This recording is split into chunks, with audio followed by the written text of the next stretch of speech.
ಮಂಜೇಶ್ವರ ಕೆಜೆಎಂನಿಂದ ಸಿರಾಜುಲ್ ಹುದಾ ತನಕವಿರುವ 1.5 kilometre ರಸ್ತೆ ಹದಗೆಟ್ಟು ಜನರು ಕಾಲ್ನಡಿಗೆಯಿಂದಲೇ ಸಾಗಬೇಕಾದ ದುಸ್ಥಿತಿ ಎದುರಾಗಿದ್ದರೂ ಈ ಬಗ್ಗೆ ಕಾರ್ಯಪ್ರವೃತ್ತರಾಗಬೇಕಾದ ಜನಪ್ರತಿನಿಧಿಗಳು ಗಾಢ ನಿದ್ರೆಗೆ ಜಾರಿದ್ದಾರೆಂದು ಸ್ಥಳೀಯರು ಆಕ್ರೋಶವನ್ನು ವ್ಯಕ್ತಪಡಿಸಿದ್ದಾರೆ.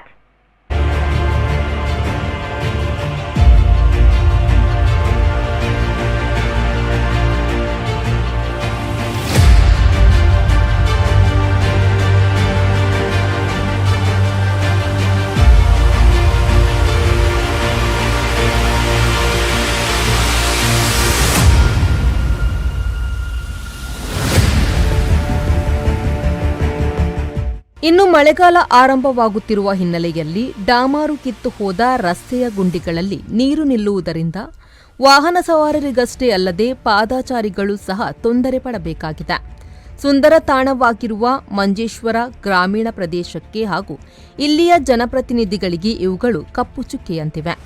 ಮಚ್ಚಂಪಾಡಿ, ಪಾವೂರು, ಚೌಕಿ, ಬಡಾಚೆ, ಅಂಬಿತ್ತಡಿ, ಕೆದಂಪಾಡಿ ಮೊದಲಾದ ಪ್ರದೇಶಗಳಲ್ಲಿ ಸಂಪರ್ಕಿಸುವ ಈ ರಸ್ತೆ ಕಳೆದ 10 ವರ್ಷಗಳಿಂದ ಡಾಮಾರು ಸಂಪೂರ್ಣ ಕಿತ್ತು ಹೋಗಿ ವಾಹನಗಳು ಸಂಚರಿಸಲು ಸಾಧ್ಯವಾಗದ ಪರಿಸ್ಥಿತಿ ಎದುರಾಗಿದೆ. 3 ವಾರ್ಡುಗಳ ವ್ಯಾಪ್ತಿಯಲ್ಲಿರುವ ಈ ರಸ್ತೆ ಇರುವ ಕಾರಣ 2 ವಾರ್ಡ್ಗಳಲ್ಲಿ ಎಸ್ಡಿಪಿಐ ಹಾಗೂ 1 ವಾರ್ಡ್ನಲ್ಲಿ ಮುಸ್ಲಿಂ ಲೀಗ್ನ ಸದಸ್ಯರಿರುವ ಕಾರಣ ಇಲ್ಲಿ ಕೂಡ ರಾಜಕೀಯ ಪೈಪೋಟಿ ಎದ್ದು ಕಾಣುತ್ತಿರುವ ಹಿನ್ನೆಲೆಯಲ್ಲಿ ಇದು ಕೂಡ ರಸ್ತೆ അഭിവൃദ്ധിಗೆ ಹಿನ್ನಡೆಯಾಗುತ್ತಿರುವುದಾಗಿ ಜನಸಾಮಾನ್ಯರು ಹೇಳಿಕೊಳ್ಳುತ್ತಿದ್ದಾರೆ. നടക്കാൻ കഴിയാത്ത ആൾക്കാരെല്ലാം എങ്ങനെ നടക്കണം? ഇതിൽ ഒരു ഓട്ടോറിക്ഷ ഇല്ല, വണ്ടി ഇല്ല, ബസ്സില്ല. ഇവിടെ ഒരു ഹൈസ്കൂളുണ്ട്, ഹെൽത്ത് സെൻ്റർ ഉണ്ട്. എവിടെയെങ്കിലും ഡോക്ടറെ അടുത്ത് പോകാമെന്ന് പറഞ്ഞാൽ ഒന്നുമില്ല, നടക്കണേ ഉള്ളൂ.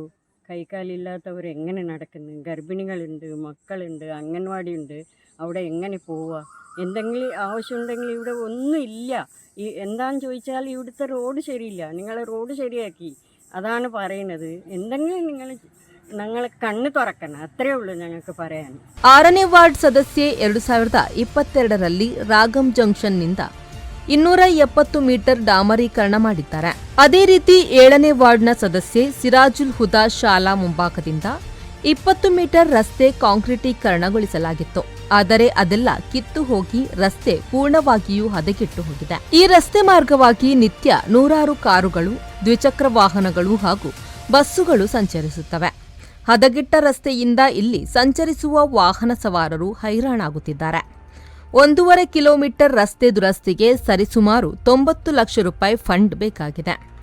ಇದು ಶಾಸಕರ ನಿಧಿಯಿಂದ ಮಾತ್ರ ಸಾಧ್ಯವೆಂದು ಸ್ಥಳೀಯರು ಹೇಳುತ್ತಿದ್ದಾರೆ. ಶಾಸಕರು ಈ ಬಗ್ಗೆ ಭರವಸೆಯನ್ನು ನೀಡಿದರೂ ಕಾಮಗಾರಿ ಮಾತ್ರ ಮರೀಚಿಕೆಯಾಗಿಯೇ ಉಳಿದಿರುವುದಾಗಿ ಸ್ಥಳೀಯರು ಬೇಸರವನ್ನು ವ್ಯಕ್ತಪಡಿಸಿದ್ದಾರೆ. ഈ റോഡിന്റെ കാര്യം പറയുകയാണെന്നുണ്ടെങ്കിൽ 2 കൊല്ലത്തോളമായിട്ട് ഒരു ഇത് നടക്കുന്നില്ല. റോഡിന്റെ സൈഡാണെന്ന് വെച്ചാൽ കാണാൻ പറ്റാത്ത അവസ്ഥയാണ്. ആകെ മറ്റേ പ്ലാസ്റ്റിക് കവറും മറ്റേ ഇതെല്ലാം ആയിട്ട്. പിന്നെ റോഡിൽ ഒരു ബൈക്കിൽ പോകുകയാണെന്ന് വെച്ചാൽ ചാടിയിട്ട് വേണം പോകണമെന്നുണ്ടെങ്കിൽ എങ്ങനെ അവിടെ എത്തുമ്പോഴേക്കും ഒരു മനുഷ്യൻ്റെ നടു പോവും. അങ്ങനത്തെ ഒരു അവസ്ഥയാണ്. ഇതെങ്ങനെയായാലും ഒന്ന് ശരിയായി കിട്ടണമെന്ന് ഞങ്ങളെല്ലാവരും വിചാരിക്കുകയാണ്. എന്തെങ്കിലും ചെയ്ത ഓട്ടോറിക്ഷ വരുന്നേ ഇല്ല, വിളിച്ചാൽ വരുന്നില്ല ഓട്ടോറിക്ഷക്കാർ. ആ ഒരവസ്ഥയിലെത്തിയിട്ടുണ്ട്. അതുകൊണ്ട് അധികാരികൾ ശ്രദ്ധിക്കണം എന്നാണ് പറയാനുള്ളത്. കഴിയുന്നെങ്കിൽ ശ്രദ്ധിക്കുക, അല്ലെങ്കിൽ പിന്നെ മറ്റു മാർഗങ്ങൾ എന്തെങ്കിലും നോക്കേണ്ടി വരും നാട്ടുകാരെ. ರೆಹಮಾನುದ್ದಿ ಅವರ V4 ನ್ಯೂಸ್ ಮಂಜೇಶ್ವರ.